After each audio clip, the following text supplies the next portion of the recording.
lineup. It's almost a cheat code because of the ground she can cover. It allows your front five of Bethune. Well, they'll be looking for crosses, and also pressing from the front will be really important where they start their line of confrontation. It's the dark kits today for the Spirit, the orange for the Dash. Washington put the ball in play, and we're underway on this Sunday afternoon in the nation's capital. It is the Spirit and the Dash for the 29th time.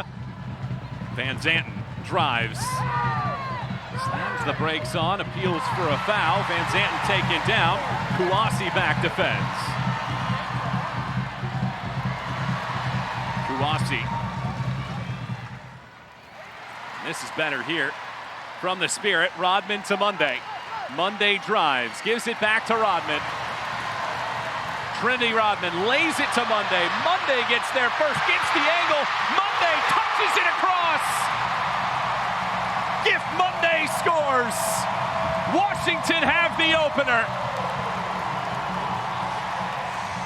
The run of play, but this is exactly what the Washington Spirit can do. And really, the Dash are in a good position. It's still only a 3v3 attack, but getting it out wide was Monday early. That now makes Houston have to make a decision. The return pass has the right weight on it, but Monday really turns it into a very spectacular finish because of the way that she draws Abby Smith out in this moment, gets in the way of Malia Berkeley being able to make a play, and then by the thinnest of margins and angles is somehow able to slip that in.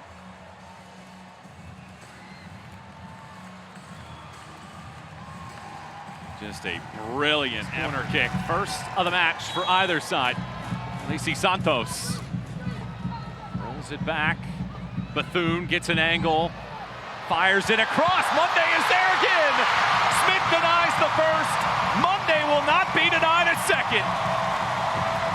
Less than 4 minutes separate the brace for Gift Monday.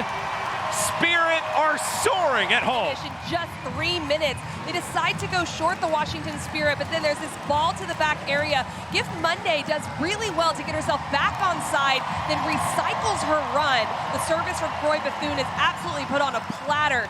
And what I like from this is she doesn't hope it goes in. She makes sure it goes in by getting on the rebound. As Abby Smith makes this save, she gets right on top of it and puts it across the line.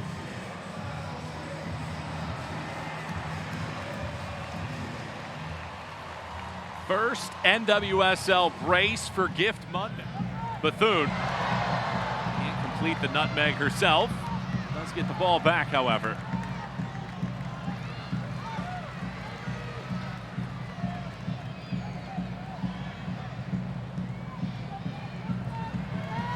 Rodman again on the right, hits it first time. Monday redirects! For just the second time in club history, a Spirit player have a hat trick. Gift Monday, 3 first-half goals.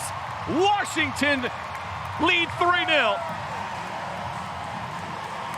It's a decision to switch the point, but they do it calmly, but they do it with a speed of play that makes it hard for the Houston Dash to recover. It's that pass from Trinity Rodman to be able to take that ball in stride and be able to curve it in behind the back line. And watch Gift Monday. She gets positioning right in front of Malia Berkeley. She gets about 1.5 yards of space where she doesn't have to take it with her right foot. She can open it up with her left. That makes it harder for Abby Smith. If she takes it with the right, an easier angle for a save. What an incredible finish for the hat trick. The only hat trick in club history before today was it. The first half whistle blows right there, but for the 4th time in league history, we have a first half hat trick. It's the fastest hat trick to start a game, and it is Deborah Abiodun and Sophia Cantore coming in for the Spirit. And the second half kick starts here with Washington up 3-0. Lineup we saw against the Stars last week for the Houston Dash, and now Avery Patterson has moved back over to the left side with Alozia playing a little bit higher. They'll try to use that to their advantage. Good push here. Again, numbers in. Kingsbury paddles the first away. Patterson! Hold up play off the side. Just a quick touch. They invite pressure of Tara McKeown, who likes to step and condense space. Eluding it there. Goes for goal herself, Yazmeen Ryan. Why not? I love seeing the confidence. Avery Patterson just hitting it on the bounce up instead of letting it drop. She didn't really have the time to, though, so had to do what... Kouassi with choices. Flies it over to Rodman. Rodman settles. Rodman rifles. Smith dodges that off of a ricochet. From Rodman, how quickly she releases this. She has the good first touch to set her up and then just slows Avery Patterson down. But it's between the touch and the hit that happens so quickly. There's just that little bit of a window to get it off. Abby Smith does very... Kouassi turns, keeps the ball in play, gets it back. Kouassi taps it up top. It rolls. It's Morgan. A little higher up the field, and it does look like that is what the Dash are doing. That way, Garris can play wide, Avery Patterson can get higher with Alozia, and then you bring in a Messiah Bright who can just look to test the Spirit vertically with runs in behind. Houston have about a half hour to try to make up this ground. Gift Monday's first half hat trick. 3 goals, 3 points, and a playoff appearance, perhaps, for the Spirit here today.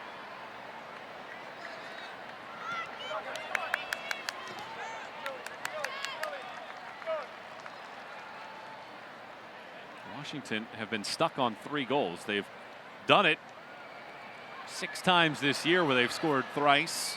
Haven't had a 4-goal game yet, though, in the regular season. Abby Oden's been really good in the middle of the field.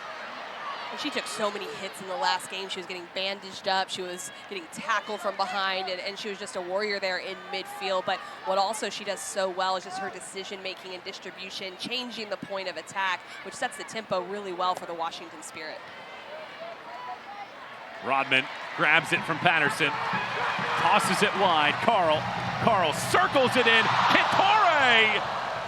I don't know how Smith reacted that quickly. Those hands got up and pushed it over the top. She was in the right place at the right time. Really good build up here, finding the wide space. Gabby Carl is a lot higher in the wide area. What a ball this is. A well-timed rub from Kentore, getting right in front of Malia Berkeley. Abby Smith, you're right, gets her.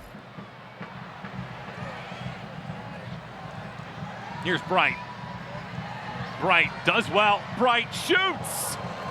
This is just high. The flag comes up after the fact for offside. Yazmeen Ryan prepares for this, and might this be a moment? Houston start their comeback. Cross in, first time touch. Not enough pace behind that ball. It's not a bad ball. It goes right behind the back line. The timing of the run is what's impressive from Sheehan. She kind of stop-starts in that moment, doesn't make enough clean contact to generate power. It kind of skips off her.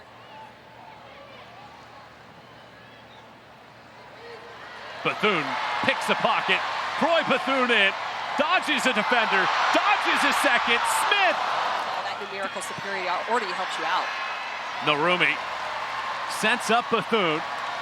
Bethune drives it across. Only as far as Bethune on the clearance from Nielsen. Bethune touches it in. Narumi pokes it up front. Kentore! Dazzling team goal from the Spirit. Breathtaking from Kentore. And the Italian makes it 4. This is a team, Michael, that's playing with a lot of confidence. Freedom. And you can see it in the way they attack. There's a mistake there by Croy Bethune, but she gets it back, and it doesn't rattle her in this moment. She just stands it up and says, you've got to make a decision. It allows time for the run from Narumi, and look at that. Can you believe what Kentore does in that moment? But everything about this is good. Creativity. It's not the perfect pass, but it doesn't matter, because Kentore knows how to deal with it. It's like off the training ground when you're just having fun, a little pickup, and she puts it into the goal. That is mesmerizing. In real time, I thought that's what I saw, but I almost didn't believe my eyes to be able to say it. Unbelievable. Might one of these two teams be there. Bethune is charging in again. Bethune blasts, but it's right in the path of Abby Smith.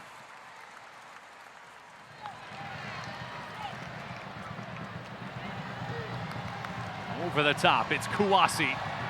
Kouassi cranks. Doesn't get enough on that to beat Smith.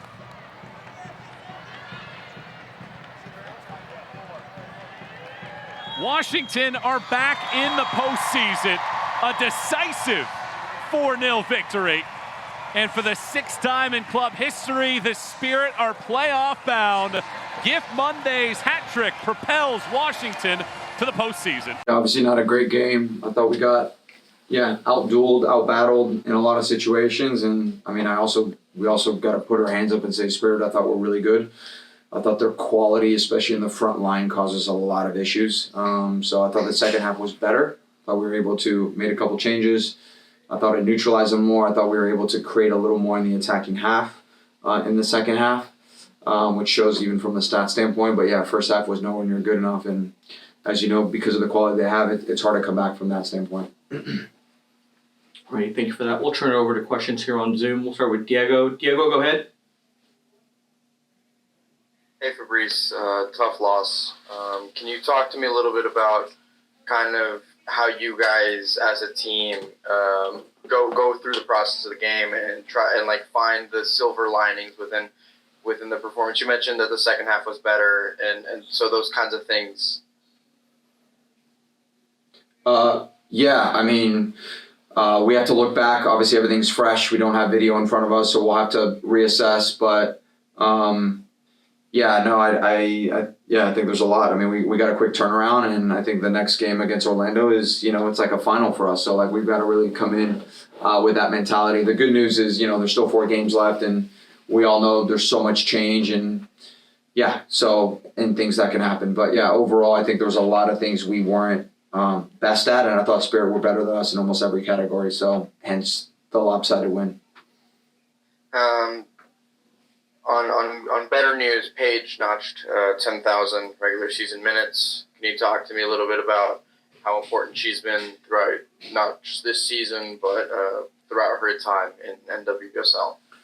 Yeah, no, I mean, she's a Star Wars. She's like one of the originals, right? She's been in this league for a long, long time and been a real pro. And I think she's had a really good second half of the season, probably playing some of her best football. So, yeah, and she's a big part. She's a great leader. She obviously stepped in as captain with Jane out. And, yeah, she's a big part of what we do. So we're lucky to have her for sure.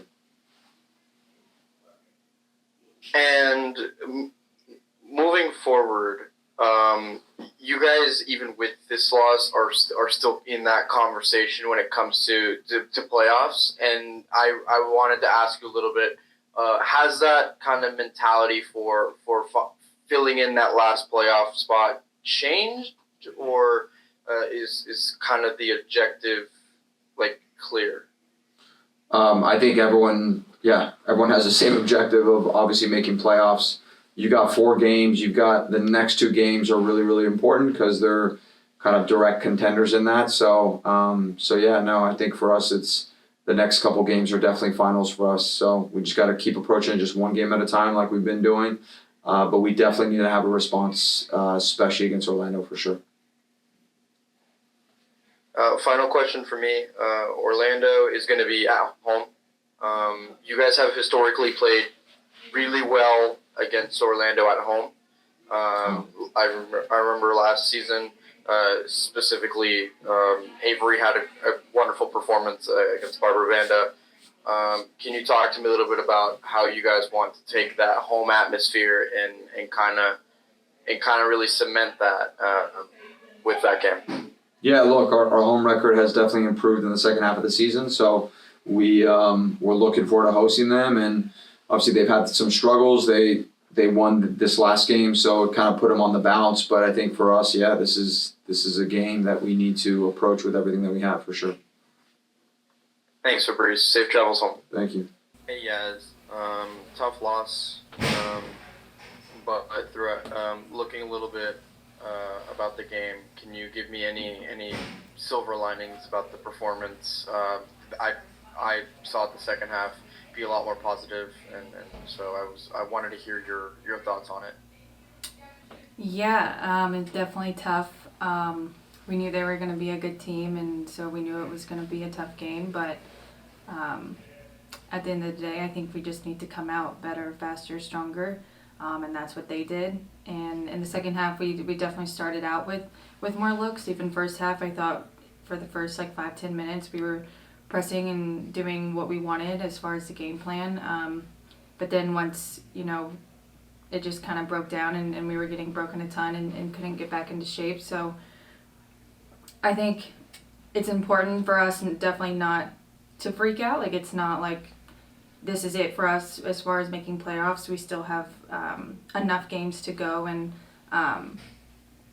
so just to keep moving forward and look at and recognize what we need to do better, but we definitely can't put our heads down yet because it's not over. So in Fabrice's system, we've kind of seen you guys as attackers really been challenged to participate in the defense a lot more than we typically see. Can you talk to me a little bit about how you, as like a striker or as a winger, have felt that like defensive involvement? I mean, I think with any defensive structure, especially with the forwards and the wingers, our responsibility with pressing, it's important that we all go together, regardless of, I think, kind of like what we're doing, but it's just about executing our roles individually at that point, and I think that's something that we can get better at for sure, that will ultimately help the team. So And then this second half of the season, we've seen you convert a lot more and kind of turn those dangerous runs that you've been playing and kind of put them into the back of the net. Can you talk to me a little bit about how it's felt to kind of start converting those chances? Yeah, it's definitely great to be more clinical. I think overall we started to definitely gain momentum, and I think we still have it. We just need to not let this loss define the rest of the season. But I mean, I think being more clinical at the end of the day is what's going to win us games and keep us in games. So as long as we can still convert, the one or two chances that we may have, it can change the whole game. And so being more clinical tonight was definitely needed, and something that we got to look at. And then moving on, next match is against Orlando. They've kind of been slipping a little bit. The whole league kind of knows how dangerous that team can be. Can you talk to me a little bit about how important it is to be facing them at home versus away? Yeah, I think we've been playing so well at home. I think we've definitely been on the front foot and put teams on their heels at home, and so I'm excited to go back and play in front of our fans, and I think it allows us to have a bit of a reset as well, and to feel comfortable and to just continue on the momentum that we've already created for ourselves. So yeah, we're super excited to be at home. I think regardless of the opponent, we're really looking to still push and make playoffs. So we got to dig deeper, and we gotta try harder. I think regardless of the opponent, because right now I think it's us against us, and the only thing standing in between the playoffs and not is our performances, and is us. And I think when we're on, we're on, and we can also be unstoppable. So that's going to be key.